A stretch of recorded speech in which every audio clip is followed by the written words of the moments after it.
Yes, very nice, very nice. Well, I think it's time we do game review. How do you guys feel about Hades? I'm gonna tell you how you feel. Let's get into it. Incredible. That is literally the only word I can use to describe Hades. This absolute gem of a game had me hooked from the very beginning and kept me hooked all the way through and still has me hooked now. I cannot wait to tell you guys about this one. Hello, I'm Mr.FlatFace, a man of many faces and even more opinions. What I like to do here on this channel is review games, as well as do some playthroughs, but mostly review games.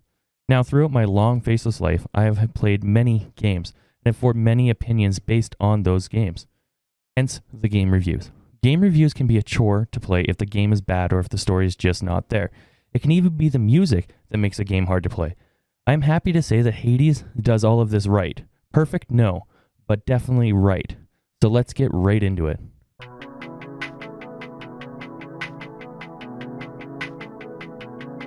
Here on this channel, we've already reviewed a few roguelike games. Our first review actually was on Dead Cells, but Hades is on its tier of its own. With most roguelike games, you get the standard die and rise from the ashes to do it all over again, with progression being slow to pad the runtime, with little story to string those deaths together. With Hades, it does this so much better and puts itself in its own class. I think we should start first, though, with the graphics.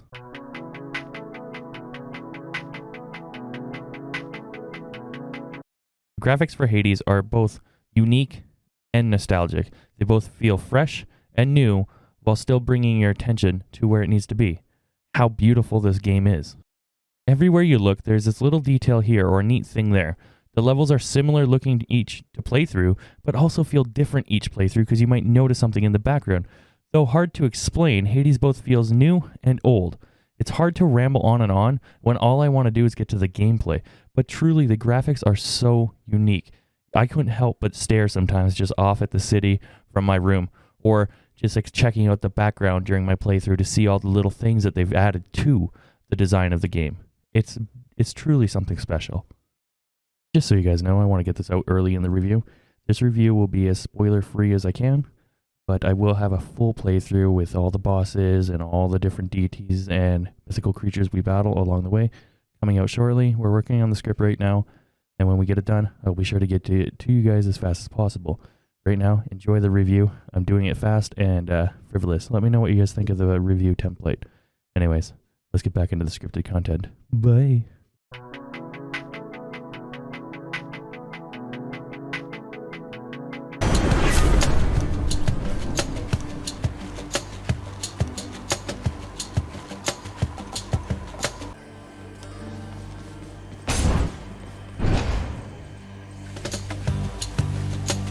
Witches.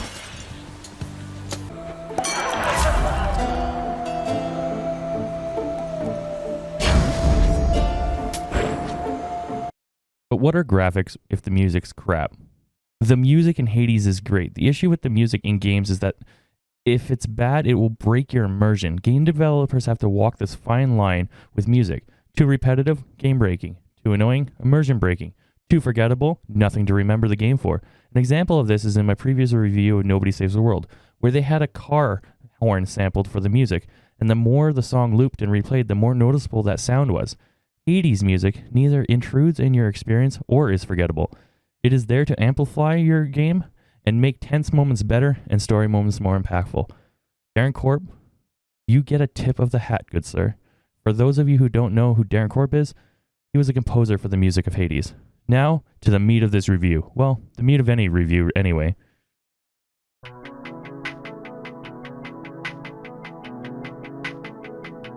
Hades. Hades. You make other roguelike games look silly. As I said in the intro, story is kind of left out of roguelike games. For sure, there is story in the games, but it's just loosely there to tie those deaths together. Not in Hades. Oh, no. The story in Hades is simple. You, Zagreus, are trying to run away from your home. By the way, your home is the underworld, and your dad?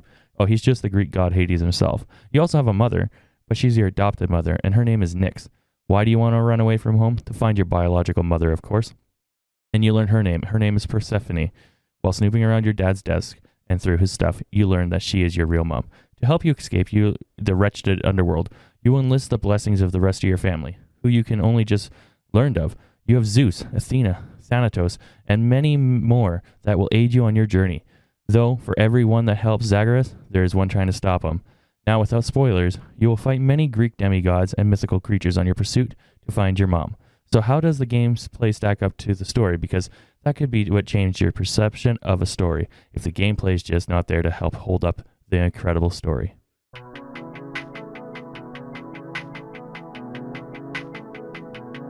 Well, it only helps it. It's your standard roguelike game. You die, you rebirth, and then you do it again. No, it's not. You do die, and you do it again, but what makes it special is dying itself. Every time you die, you rise from the pool cursing the foe that killed you.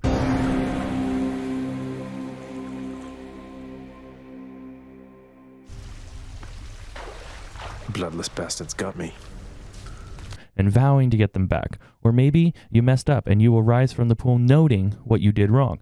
This truly adds to the story of the gameplay because you feel like most of the time Zagreus knows what he's doing and his vocal statements resemble your own thoughts in the real world. After each death, you get a chance to talk to Hades. What did I tell you, boy? Ever wasteful of your time and mine? How fares my underworld, I don't know how you can stand it. Or Nyx. Blood and darkness, do not speak to me about their influence. I've seen their influence firsthand. You would speak to me of foolish mistakes.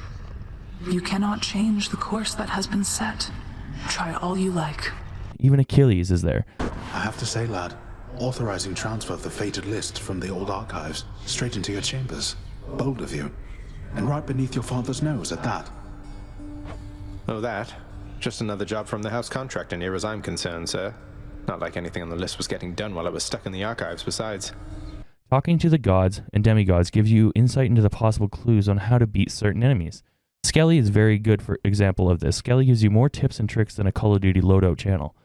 You can then offer them nectar that you can find out in the overworld and exchange that to be given trinkets that give you buffs. This will also earn you a heart with the person you gave the nectar to, unlocking more dialogue options for the next time you die. Dying is actually a treat.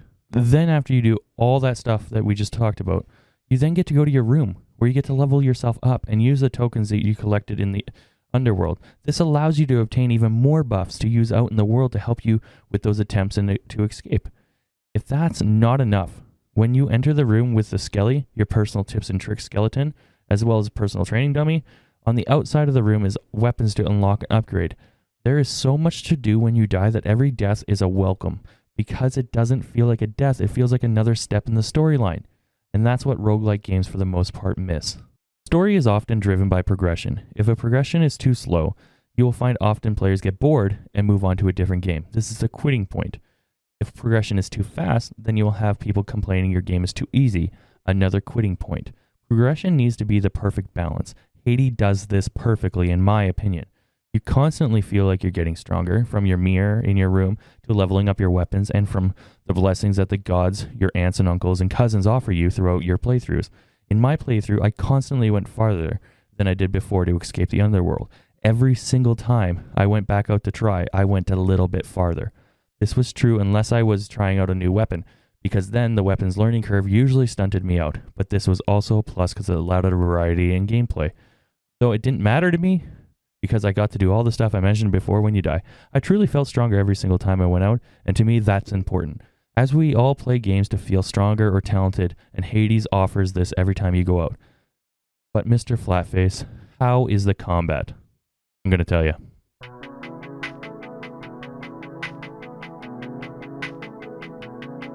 The combat in Hades is serviceable, and to me it was just one epic fight away from being perfect.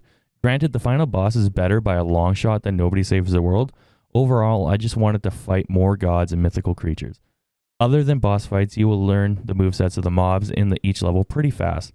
Yes, this aids progression and helps you get that sense of power, but what it also does is make it kind of like a chore to go through the level sometimes if you died a lot trying to do other things.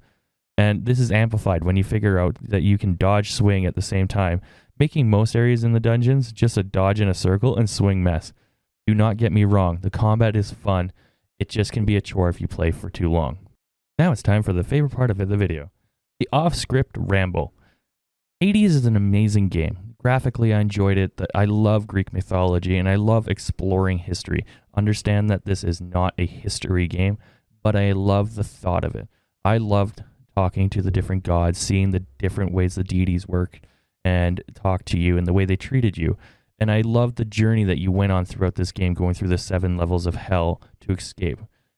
All while talking to your aunts and uncles and hearing Hades mumble to himself, right down to tricking the dog Cerberus at the end of the main story. I thoroughly enjoyed my experience with Hades, and to be honest with you, I would love to share more of it. I just don't want to ruin any of it for you guys.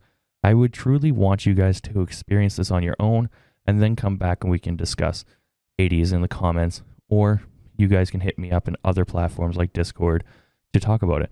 I think Hades is an actual gem of a game, and I'm deliberately being vague in the review so you guys can experience it on your own. If a game sucks, I might as well tell you it sucks so you don't waste your time. And if a game's good, I should make you want to go play that game. So if I've done that, then I've done my job. And I truly believe that this is a game that you should experience. I'm giving you an overview. It's up to you to, put the meat between the bread to make a sandwich. I gave you the bread. So let's get into the verdict.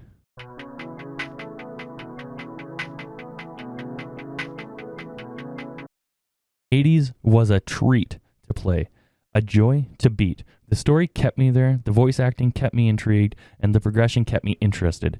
Hades will be a standard here on the channel for other roguelike games to match. This is why I'm giving Hades a resounding solid 9 out of 10.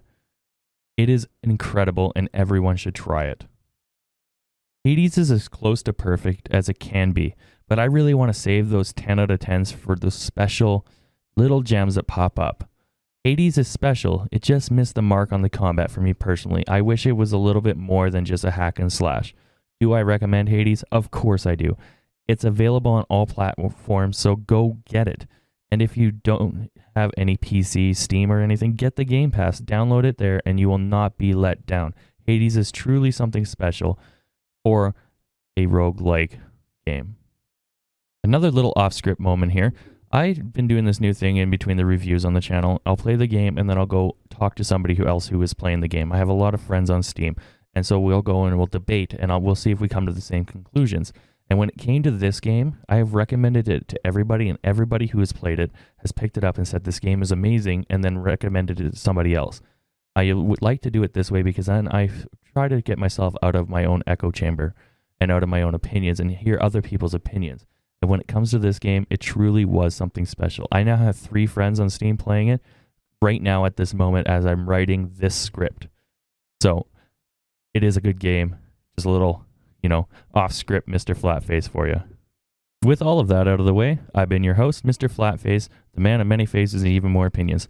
What did you guys think of the review? How are you guys liking the template? We're still trying to find the perfect template to give you guys the most quality review I can give you. Anyways, have you stayed this long? Then please hit that like button. It only goes to help the channel, and seeing how you're down there, please consider subscribing. It's free, and it helps me out a lot. Do you know a game I should review? Let me know in the comments below, and I'll be sure to look into it. As always, thank you for being here, and I look forward to seeing you in the next video. Until then, I have another review to write on a game that's been out for many years and nobody asked me to do. I'll see you guys in the next one. Bye.